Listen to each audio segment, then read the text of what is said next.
Justement, vous parlez de mon chancelier Friedrich Merz. Est-ce que vous allez appeler... Alors, vous n'avez pas le béret du chancelier, mais bon. Il est bien made in France. Mais donc, est-ce que le chancelier Friedrich Merz est celui aujourd'hui qui mène la danse en Europe, hein? Alors, ça, on va le voir, parce que c'est l'agenda 2030 qui va nous donner la réponse. Mais ce qu'on voit, c'est que l'Allemagne a incontestablement une carte unique à jouer.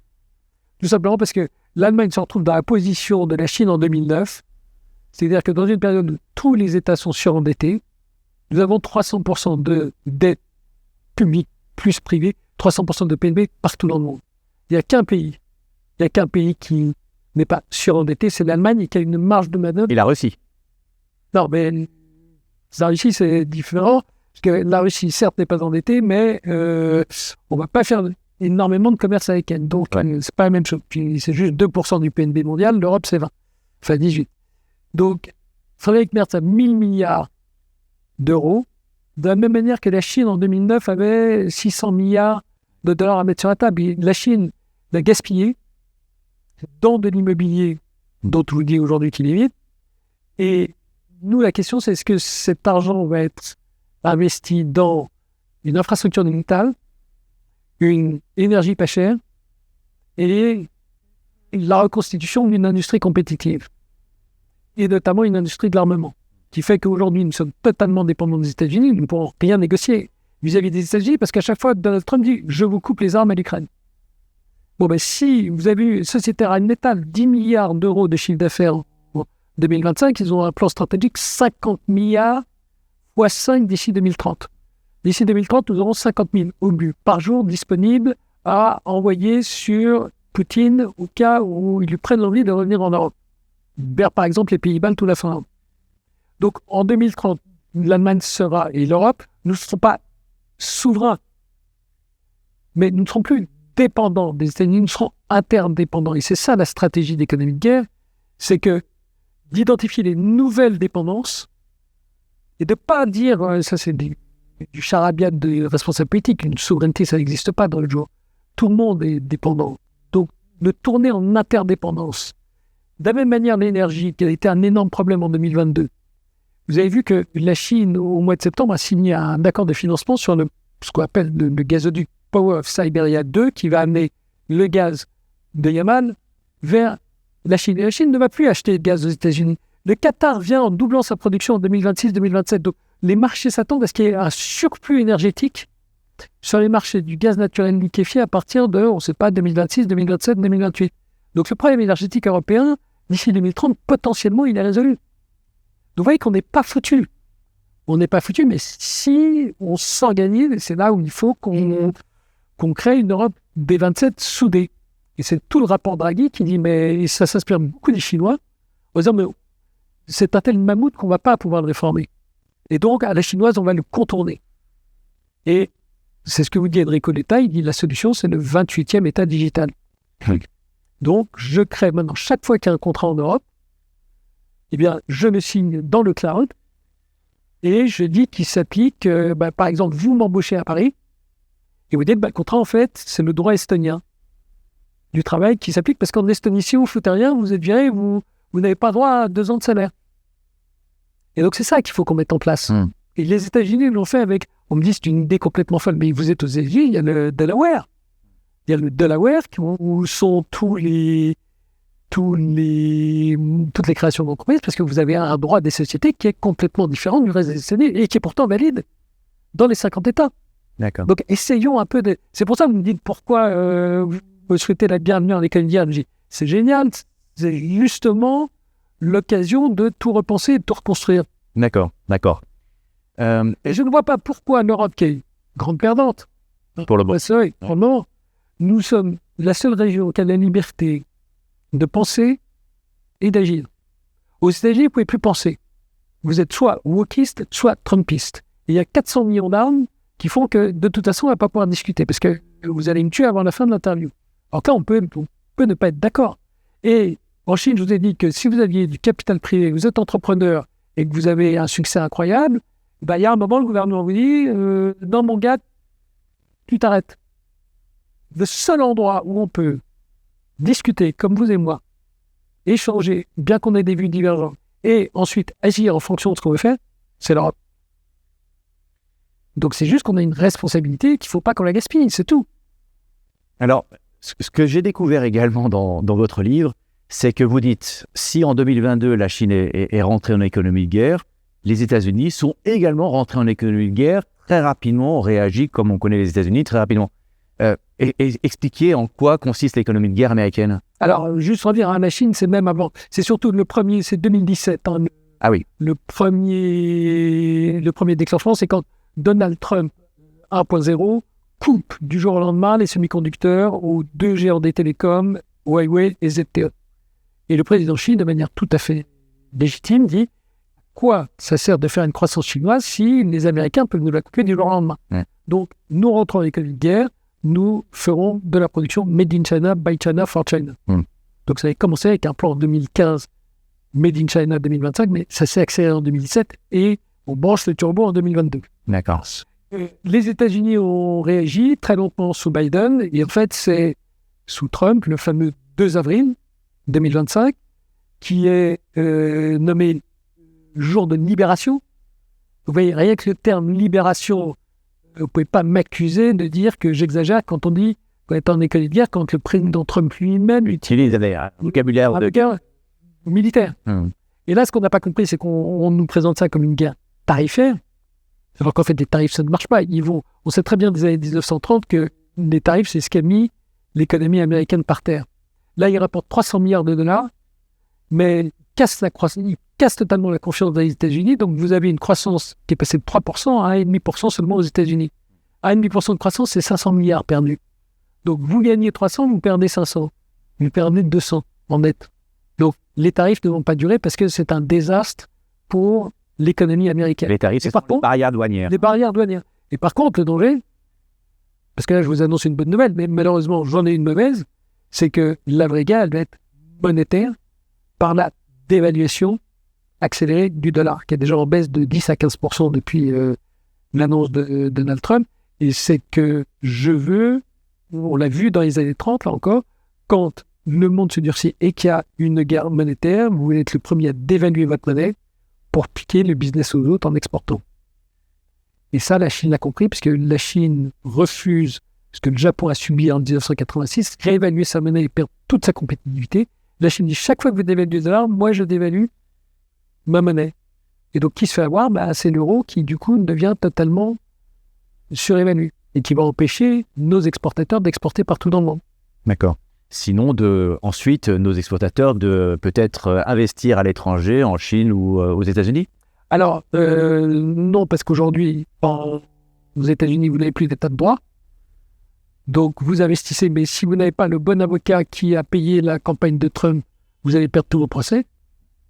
Et puis, en Chine... c'est à ce point-là, ça c'est vraiment votre expérience. Malheureusement, on a déjà des signes que, malheureusement, les États-Unis aujourd'hui ne sont plus en état de droit. Ça, je pense que c'est justement pour ça qu'on est passé de 3% de croissance à 1,5%, parce qu'on a hâte d'investir là-bas. Et de même en Chine, on a des premiers signes que, compte tenu du fait que l'économie chinoise fonctionne au ralenti, que les Chinois disent « mais ce serait bien d'avoir les capitaux européens ». Donc ils essayent de venir vers nous en disant « mais réinvestissez chez nous et vous allez voir que, regardez dans la pharma, regardez dans la chimie, en fait on est très bon, regardez l'automobile, venez chez nous, prenez nos fournisseurs chinois, regardez ce qu'ont fait les 3 grandes automobiles allemands. Ils ont abandonné toute leur supply chain allemande pour prendre toute la supply chain chinoise sur l'industrie automobile électrique en disant au gouvernement chinois, vous ne taxez pas et on va pouvoir réexporter en Europe ce qu'on a fabriqué en Chine. Le grand perdant, c'est quoi ? C'est l'Europe qui se retrouve avec un chômage de masse de par ses fournisseurs qui vont au tapis. Donc, c'est pour ça que... Pourquoi ? Encore une fois, je reviens à ce titre provocateur.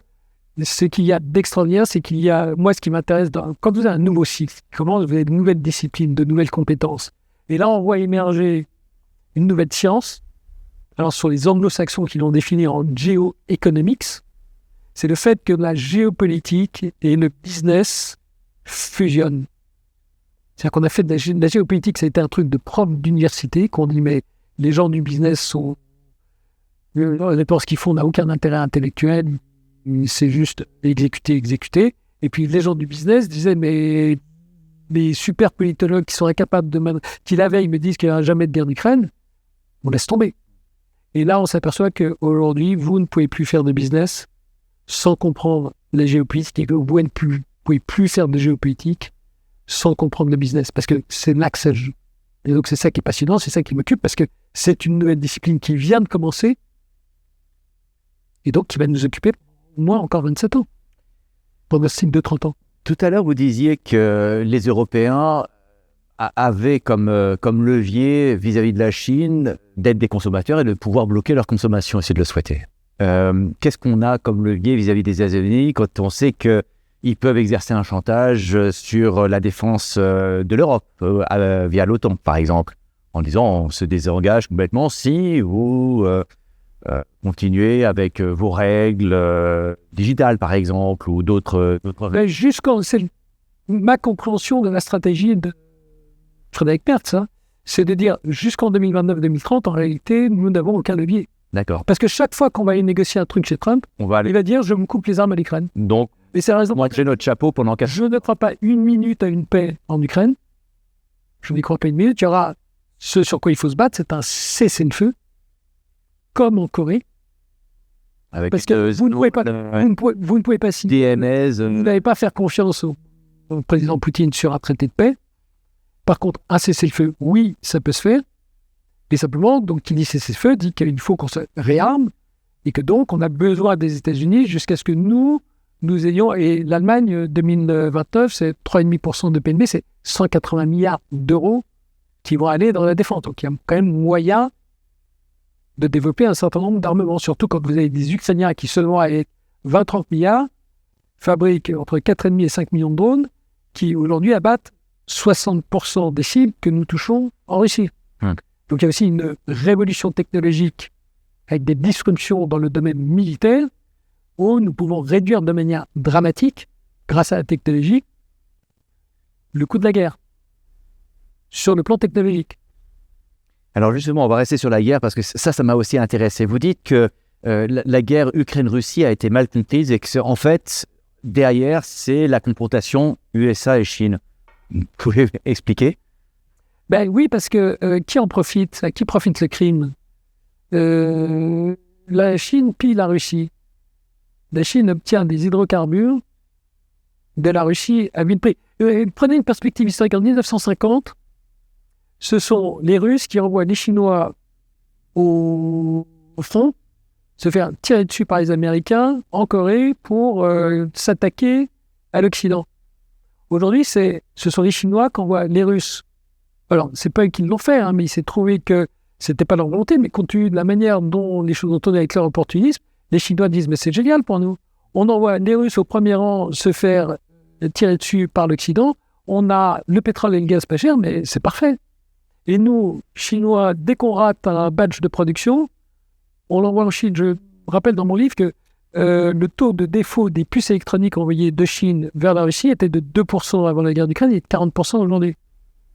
Donc ça, c'est le côté chinois. Le côté américain, vous voyez que, on l'a dit précédemment, les États-Unis nous vendent leurs armes une fortune. Ils nous vendent leur gaz naturel liquéfié 5 fois le prix que l'Allemagne payait à Poutine.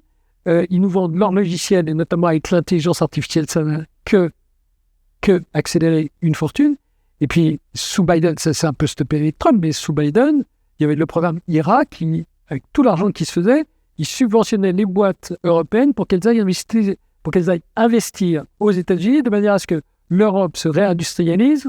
Donc, le grand méchant, c'était pas Trump, c'était Biden qui a lancé cette IRA, cette Inflation Reduction Act. Vous l'appelez grand méchant, moi je dis c'est à quelqu'un qui a un pays à gérer et qui a des intérêts à gérer et qui dit si les Européens sont vieux, riches et naïfs... Et l'Europe n'avait pas lancé un programme équivalent ? Alors si, Thierry Breton a lancé un programme Covid de 750 milliards qui est allé seulement dans les programmes sociaux. Donc vous aurez noté que quand on vous dit que l'Italie et l'Espagne boom, aujourd'hui, c'est un mensonge total. L'Espagne a reçu 150 milliards de subventions de l'Europe et l'Italie 200 milliards. Donc vous pouvez n'importe quel pays européen, si vous lui donnez 150 ou 200 milliards gratuits, bien évidemment, pendant 2-3 ans, il va vous faire 2% de croissance. Mais il y a zéro gain de productivité et malheureusement, pour le futur de l'Europe, c'est totalement bidon. Alors, il y a une phrase aussi qui m'a choqué dans votre livre. Alors, vous dites, et je pense que vous avez parfaitement raison, que les grandes puissances ne s'affrontent plus directement, et vous prédisez un destin à la Yémen pour l'Europe. Expliquez ce que vous... Alors, je parle de yéménisation de l'Europe. Yéménisation, oui. Quand vous avez deux grandes puissances, quand vous avez le piège de Thucydide, que vous avez deux grandes Le piège de Thucydide, c'est-à-dire que la puissance numéro un, historiquement, ça remonte à Sparte et Athènes, quand il y a une puissance numéro un qui se fait défier par la puissance numéro deux. D'accord. Il faut trouver un nouvel équilibre. D'accord. Et donc, en général, quand vous avez deux puissances qui s'affrontent, elles ne se battent pas directement chez elles. Elles se battent dans une géographie tierce. Et donc, je fais référence dans mon livre au conflit qu'il y avait à une époque, quelques années, entre l'Arabie Saoudite et l'Iran. Et ils se battaient au Yémen. Et donc, aujourd'hui, je dis le risque pour l'Europe, si elle ne s'organise pas, si elle ne s'unifie pas, c'est que nous allons être yéménisés au sens où la Chine et les États-Unis vont se faire le combat chez nous pour être les premiers à nous piller. Et c'est ça le danger.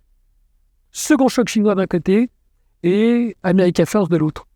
Donc si on ne réagit pas, si on dit nous avons des valeurs de commerce international, nous devons être ouverts, sans aucune condition, naturellement on va se faire moufler.